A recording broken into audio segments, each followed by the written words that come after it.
Earth's first message from the stars was not one of peace. The transmission arrived in the year 2083, detected by an orbital deep space array on Europa. It was not a greeting. It was a demand. This message is addressed to the dominant species of the third planet in the Sol system. You will surrender your world to the Zalari Dominion. Resistance is futile. Compliance will be rewarded with mercy. The message repeated in every human language, broadcast across satellites, radios, and even hacking into global communication networks. It was a display of absolute power. The Zalari did not ask. They informed. At first, the world stood still. Scientists scrambled to analyze the message, searching for nuances, errors, any indication that this was a hoax.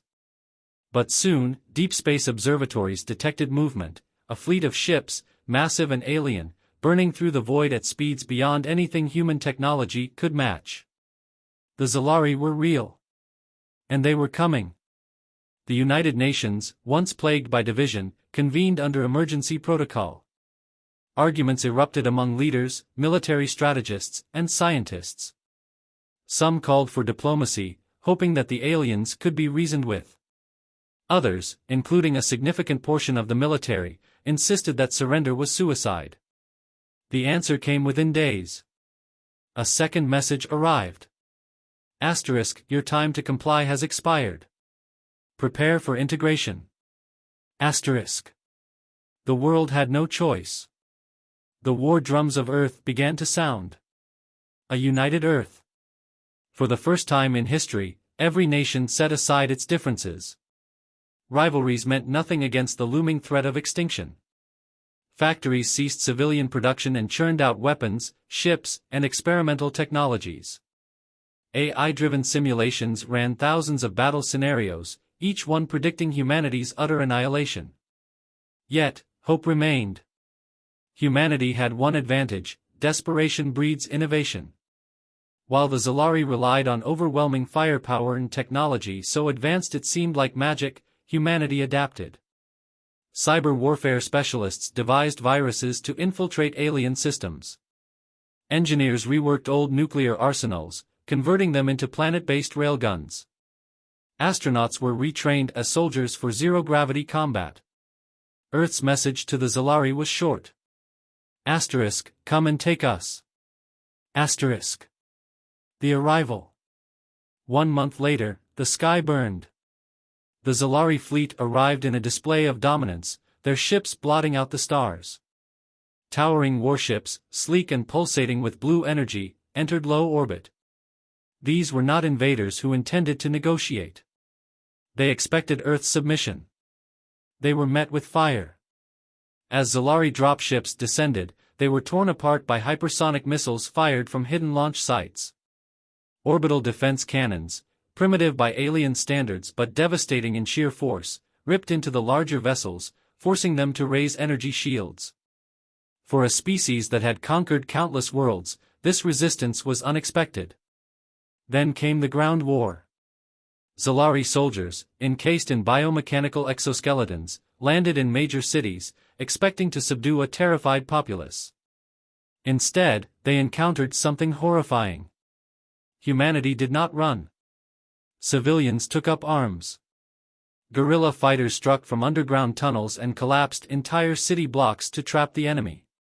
Hackers infected Zalari targeting systems, causing friendly fire incidents. Even when entire regions were turned to rubble, humanity fought with a level of brutality the Zalari had never seen before. In their arrogance, the invaders had expected a broken species. What they got was a nightmare. As the battle raged, a Zalari commander sent an urgent report to his superiors. His glowing yellow eyes betrayed something unheard of in his species: doubt. The humans do not fight like the others. They do not surrender. They do not retreat.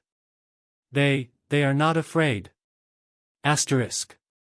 Across the stars, the first seed of fear took root. Humanity had just begun. The Zalari had fought hundreds of wars across the galaxy. To them, warfare was a science, a perfected formula of overwhelming power, superior technology, and psychological domination. Every species they encountered followed the same pattern: fear, submission, and extermination of resistance. But humanity was different. Their battle doctrine was not one of strategy, but of defiance. As the Zalari pushed deeper into Earth's cities, they found themselves facing an enemy that refused to be conquered. Every block, every building, and every street became a battleground. And the humans fought as if they had nothing to lose. The Zalari learned fear. Commander Vyrek of the Zalari Dominion observed the battlefield from his warship, the Vornal. He had led the conquest of 6 worlds before, each falling in days, some in hours. But Earth? 3 weeks had passed since the invasion began. And they were still fighting. Vyrek's fleet had deployed shock troops into every major human city. The result should have been the immediate collapse of the primitive species governments.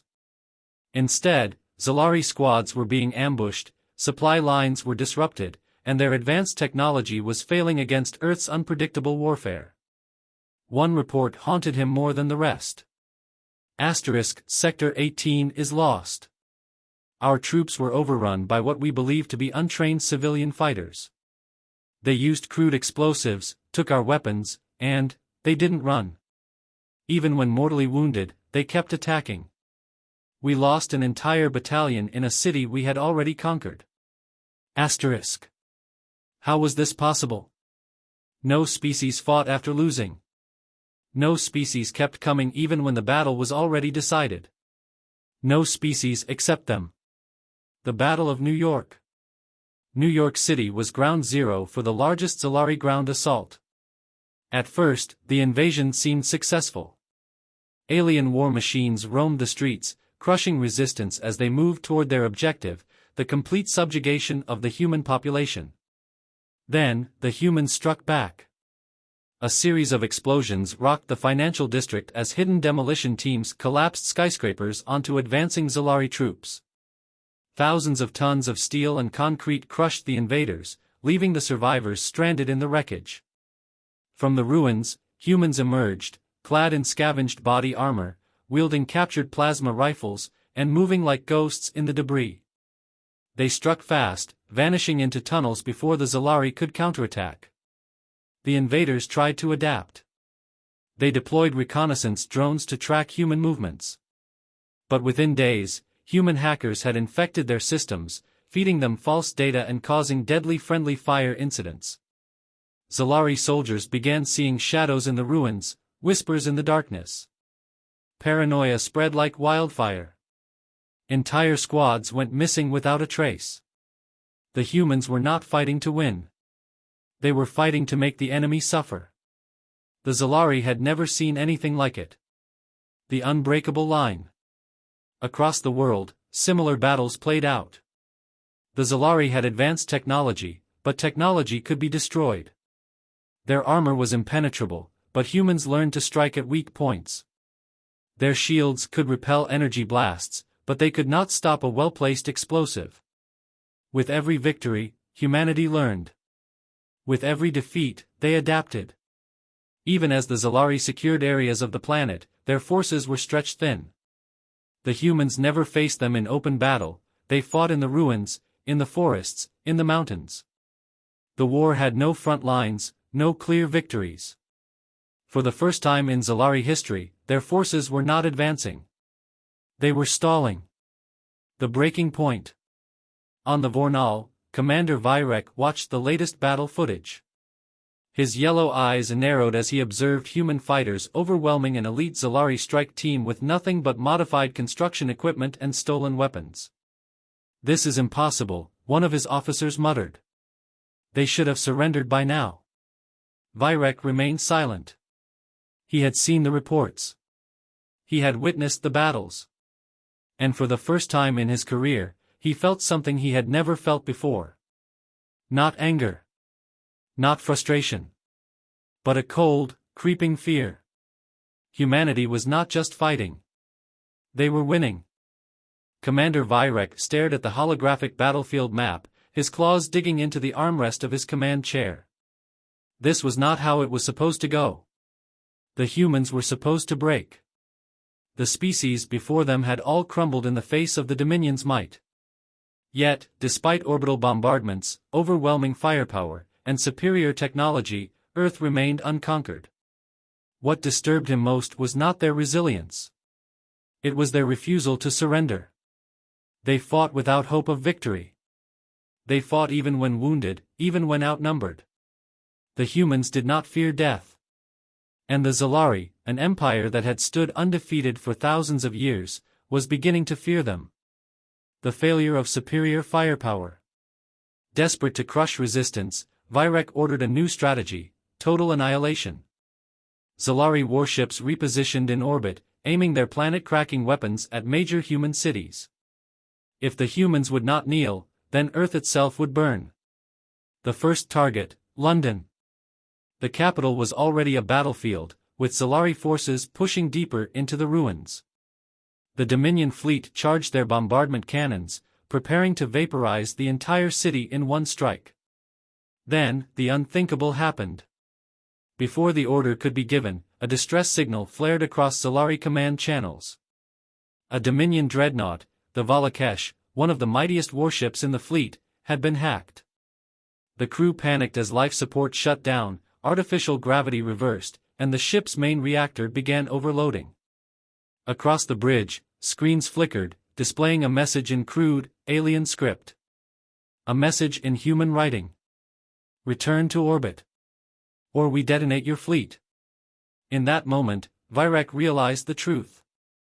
Humanity was not just fighting back with primitive weapons. They were learning. They were evolving. And they had just turned the Dominion's own technology against them. Resistance without end. Across the war-torn cities, human ingenuity turned the tide. Captured plasma weapons were repurposed, improved, and deployed against the invaders. Military engineers studied down Zalari exosuits, modifying their energy shielding to withstand alien attacks. Satellite communications, once hijacked by the Zalari, were now broadcasting false orders, sowing confusion among Dominion forces. For every Zalari war machine destroyed, humans built new traps. For every soldier lost, 10 more took their place. They were not the most advanced species. They were not the strongest. But they were the most dangerous. The nightmare of urban combat. Sergeant Keldar of the Zalari ground forces had once believed humans were weak. Now, knee-deep in the rubble of what had once been Sao Paulo, he wasn't so sure. His unit had been moving through the ruins when an explosion collapsed the street beneath them, sending his squad into a network of underground tunnels. In the suffocating darkness, they were ambushed, humans appearing from the shadows, attacking with brutal efficiency. One of his soldiers fired wildly, only to be tackled by a human wielding a jagged piece of rebar. The Zalari warrior, despite his superior strength, was overpowered. The human didn't stop, didn't hesitate, until his weapon was buried deep in alien flesh. Keldar barely escaped. He ran through the ruined streets, his mind racing. This was no longer a war. This was a hunt. And the Zalari were not the hunters. The fear spreads. The war had been going on for months. What should have been an easy conquest had turned into an interstellar disaster. Across the galaxy, whispers of humanity's defiance spread. Alien species under Zalari rule began to take notice. For the first time in centuries, rebellions flared across Dominion space. If the humans could resist, if the humans could fight back, then so could they. Vyrek watched in horror as a new war front opened, not in the Sol system, but across the entire empire. The humans had not just refused to die. They had inspired an uprising. And for the first time in Zalari history, the Dominion was on the defensive. It was the dead of night when humanity made its move. In a small, unassuming lab beneath the ruins of Paris, Dr. Elena Vasquez, a leading engineer, stood over a piece of wreckage, a battered Zalari drone. The war had left Earth in tatters, but her team had uncovered something new. Something no one had expected. They had learned to reverse engineer alien technology. Dr. Vasquez's eyes gleamed as she adjusted the prototype she had been working on for weeks. It was a Zalari plasma weapon, modified, tuned, and most importantly, made human. It was more efficient, more powerful, and more adaptable than anything the aliens had expected. The idea had come after a catastrophic loss of a key resistance outpost. The humans had been desperate for anything to turn the tide. Now, they had it. Breaking the code. The Zalari had thought themselves invincible. They had expected their technology to be beyond human comprehension, their war machines to be untouchable. But the humans had done the impossible, they had broken their code. The first breakthrough came when a group of scientists in Australia uncovered a small, alien device after an ambush. Using human ingenuity and a bit of luck, they discovered how to trigger the device remotely. They didn't know what it did at first, but they knew it had power, enough power to disable the Zalari communications network across several sectors. The Dominion was momentarily crippled. Then came the second breakthrough. Captured Zalari armor, once thought impervious, was reworked and enhanced. Humanity's engineers had studied the intricacies of the power cores and had developed a new type of energy-based shield, a human version of the Zalari design that not only blocked incoming fire but reflected it. The tide was shifting. The human ingenuity that had been underestimated by the Dominion was becoming their greatest weapon. And it was only a matter of time before the Zalari would feel the full force of Earth's retaliation. The counteroffensive begins. The first major offensive began in the desert ruins of Nevada, where a group of scientists and military leaders had created a new weapon, one capable of facing the Zalari head-on. Dubbed the Eagle, it was a hybrid ship built from the wreckage of a downed Zalari dreadnought, merged with human technology, and now refitted with weapons that outclassed anything humanity had ever produced. The Eagle wasn't just a ship, it was a statement. When it launched its first strike against a heavily fortified Zalari garrison in Los Angeles, the result was overwhelming. The battle lasted less than 3 hours. The Zalari were caught completely off guard. Their fleet, expecting only pockets of resistance, was now facing a full-scale human counteroffensive. At the forefront was General Jonah Creed, a decorated war hero who had once been an astronaut. He was no stranger to the cold vacuum of space, but this battle was different. His fleet was composed of human-designed warships, retrofitted with advanced Zalari tech, laser cannons, antimatter torpedoes, and human-designed propulsion systems that could match the alien ship's speed. The first volley hit a Zalari destroyer square in its weak point, the reactor core. The blast shattered the alien vessel, sending debris scattering through space. The second volley followed swiftly, taking down another vessel. The tide of the war had officially turned. Zalari command strikes back. But the Zalari were not ones to be easily defeated. Their commanders, long accustomed to dominance, regrouped quickly. Virek, now more determined than ever, ordered a full retaliation. The Vornal deployed a new weapon, a planetary siege cannon capable of cracking the Earth's crust. If Earth's human resistance could not be eradicated through conventional means, they would eradicate the planet itself. Virek's plan was simple: destroy the heart of humanity's resistance by taking out their central command center located beneath the ruins of Tokyo. The city, though ravaged, was still a key hub for human command and communication. A desperate gamble. General Creed knew the Zalari would come for Tokyo. His spies had intercepted transmissions revealing their plan. It was an opportunity, but it was also a risk. If the humans couldn't stop the Vornal from firing its siege weapon, the battle for Earth would be over. In a daring move, Creed launched a stealth operation to infiltrate the Zalari flagship, hoping to disable their siege weapon before it could fire. The operation, led by an elite team of soldiers, involved a covert assault on the Zalari command ship in orbit above the city. They had no backup. No reinforcements. It was all or nothing. The battle for Tokyo. The team infiltrated the Vornal under the cover of darkness, using Zalari cloaking technology to remain undetected. As they breached the enemy flagship, they encountered stiff resistance. Zalari soldiers, armed with energy weapons and advanced exoskeletons, tried to repel them. But the humans, infused with desperation and fury, fought with a strength that outmatched their alien foes. In the heart of the Zalari ship, General Creed and his team reached the weapons control room. The clock was ticking. With seconds to spare, Creed activated the failsafe mechanism, sending a surge of electrical energy into the weapon's core. The siege cannon overloaded, sending a chain reaction that destroyed the Vornal and its entire fleet. Tokyo was saved. The Zalari had lost their trump card. And the humans had gained a decisive victory. The devastation wrought by the destruction of the Vornal was felt across the galaxy. For the Zalari Dominion, it was a catastrophic blow.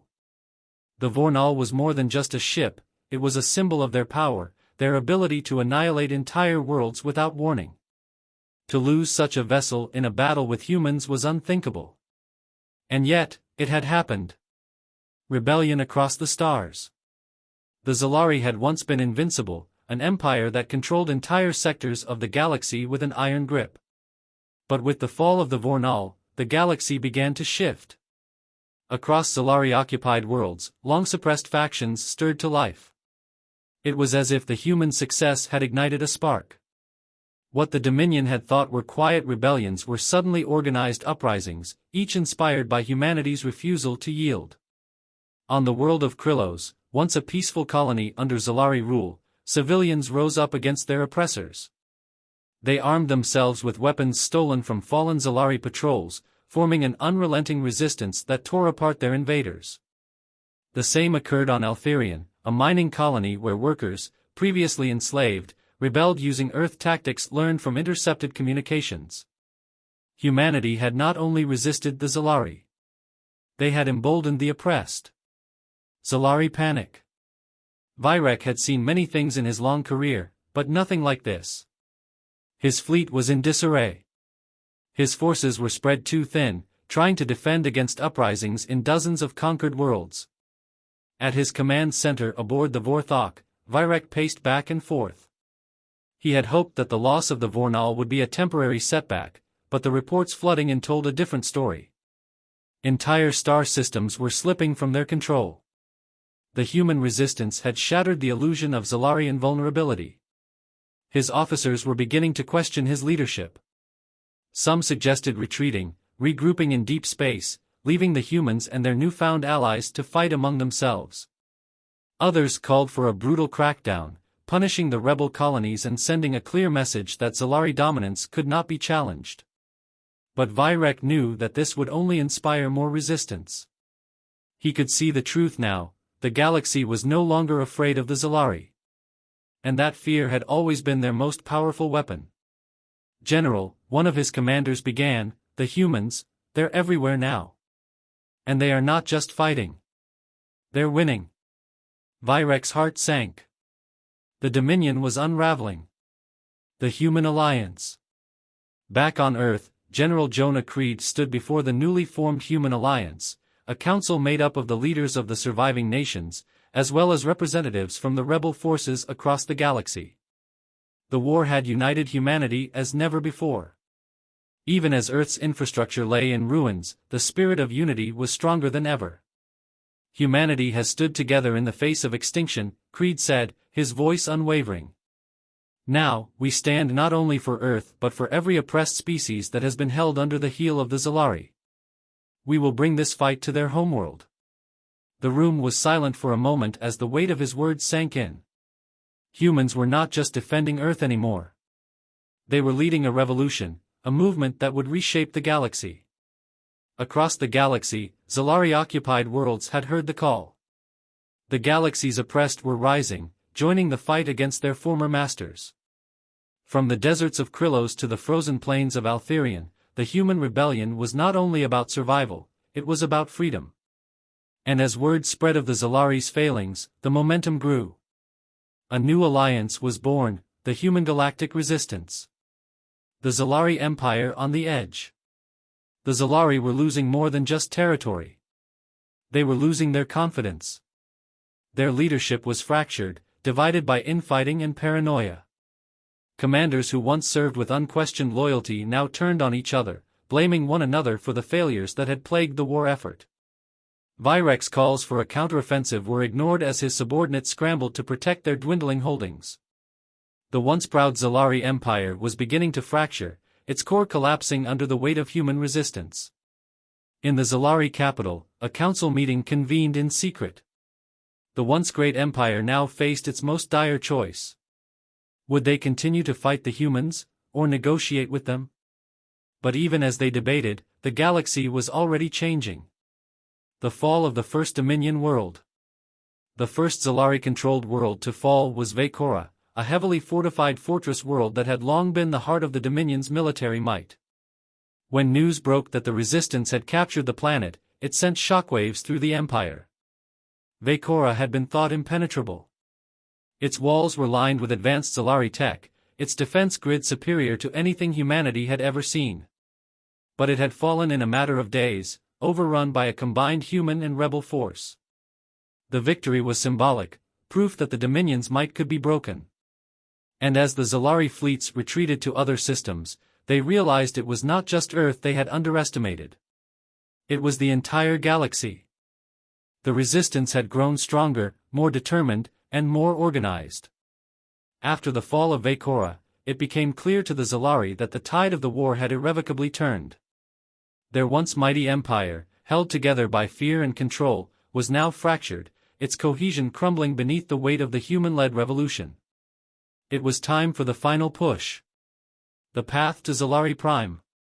General Jonah Creed stood in the war room aboard the Freedom Sword, a massive human dreadnought that now served as the flagship of the United Resistance Fleet. Maps of the galaxy were spread across holographic displays, and the faces of Resistance leaders appeared on monitors. They were all united in one goal, to strike at the heart of the Dominion, Zalari Prime. "We've pushed them back from the edge of the galaxy," Creed said, his voice steady. "Now it's time to bring this war to the very world that started it all." The room was filled with murmurs of agreement. Humanity had rallied the galaxies oppressed under their banner, and now the Zalari were on the defensive. The fleet was ready. But this mission would not be without its challenges. Zalari Prime, the homeworld of the Dominion, was heavily fortified and defended by the last of their most powerful fleets. It was a planet wrapped in layers of defensive technology, and its space around it was a graveyard for any who dared to challenge its defenses. "We'll need every ship in the fleet," Commander Vasquez, a former scientist turned strategist, said. "Their planetary defenses are unlike anything we've faced. And if we fail here, the entire Resistance will collapse." Creed nodded. "Then we won't fail." The battle for Zalari Prime. For days, the combined fleet of human ships and rebel forces from across the galaxy marched toward Zalari Prime. The final battle was looming, and the Dominion knew it was coming. But no one could predict the scale of what would unfold. As the fleet entered Zalari space, they encountered the full might of the Dominion's remaining forces. The skies above Zalari Prime became a sea of ships, Zalari dreadnoughts, battlecruisers, and warships that had once seemed invincible. But now, under the command of General Creed and his alliance, humanity's fleet fought with relentless fury. At the forefront of the human forces was the Eagle, now a symbol of humanity's ability to turn the tide of any battle. General Creed's flagship cut through Zalari lines like a knife through butter, its cannons tearing apart enemy ships, while the newly improved human-designed warships used their agility to dodge fire and strike at weak points in the Zalari formations. But the Zalari were not backing down. They fought as if this battle was their last, because it was. Their fear was palpable, but so was their desperation. Their fleet threw everything at the human ships, launching wave after wave of counterattacks. And yet, humanity's tactics, honed in the fires of countless skirmishes, allowed them to remain unbroken. The battle raged for hours, with both sides suffering immense losses. But with every passing minute, the human fleet inched closer to Zalari Prime's atmosphere. The Zalari's main defense, an enormous planetary shield, flickered, then cracked, as the combined forces of human ingenuity and rebel determination wore it down. The final assault. As the battle above Zalari Prime reached its peak, General Creed led a final strike against the planet's core defenses. The Eagle soared through the remaining Zalari fleet, breaking through their final lines of defense and heading straight for the planetary shield generator. Inside the shielded atmosphere, the streets of Zalari Prime were silent, as its citizens braced for the inevitable. The Dominion had ruled with fear for centuries, but now, fear was on the other side. Even the high-ranking officials, who once believed they were invincible, cowered in their fortified palaces. General Virek, alone in his command center, watched as the enemy fleet descended upon his world. He knew it was over. The loss of their fleet, the fall of their colonies, the rebellions, they had all led to this. There was no retreat now. "This is it," Virek muttered, staring at the holographic map of Zalari Prime. "This is where we fall." The battle beneath the surface. On the ground, human soldiers had already infiltrated the planet's surface. A team led by Lieutenant Maria Hayes was tasked with disabling the last remnants of Zalari defense systems, particularly the antimatter bombs planted in key locations to destroy the planet in case of invasion. Her team moved through the labyrinthine tunnels beneath the city, using a mix of guerrilla tactics and Zalari technology. They planted explosives, hacked into security systems, and eliminated Zalari patrols with surgical precision. Their mission was clear: prevent the destruction of the planet and allow the resistance to take control. But the Zalari were not going down without a fight. A small army of elite Zalari soldiers, armed with enhanced exoskeletons and high-powered plasma rifles, stormed the tunnels, engaging humanity's infiltrators in brutal close-quarters combat. The humans fought back fiercely, but the enemy was relentless. The battle below ground was as vicious as the one in the sky. Despite the odds, humanity's resolve did not waver. They pushed forward, each soldier knowing that the future of the galaxy depended on their success. The final blow. Above Zalari Prime, the human fleet had pierced through the last of the Zalari defense lines. The planetary shield was shattered, and now it was time for the final blow. The Eagle launched its primary weapon, a modified version of the Zalari's own planetary siege cannon, reverse-engineered and supercharged by human engineers. The blast was a moment of silent defiance, a bright streak of light that tore through the atmosphere, striking the Zalari capital directly. The impact was catastrophic. The heart of the Dominion, the symbol of their empire, was reduced to rubble. The shockwave rippled across the planet, leveling entire cities, and for the first time in centuries, the Zalari realized what it was like to be at the mercy of a stronger force. Zalari Prime had fallen. The fall of Zalari Prime marked the end of an era, the end of the Zalari Dominion. For centuries, the Zalari had ruled the galaxy with an iron fist, conquering world after world, enslaving countless species, and extinguishing any sign of rebellion. But now, the heart of their empire was nothing more than ashes, a testament to the power of unity and human resolve. The aftermath. As the dust settled on Zalari Prime, General Jonah Creed stood on the bridge of the Freedom Sword, watching as the last remnants of the Zalari fleet fled into the dark reaches of space. The battle had been long, brutal, and costly, but the war was finally over.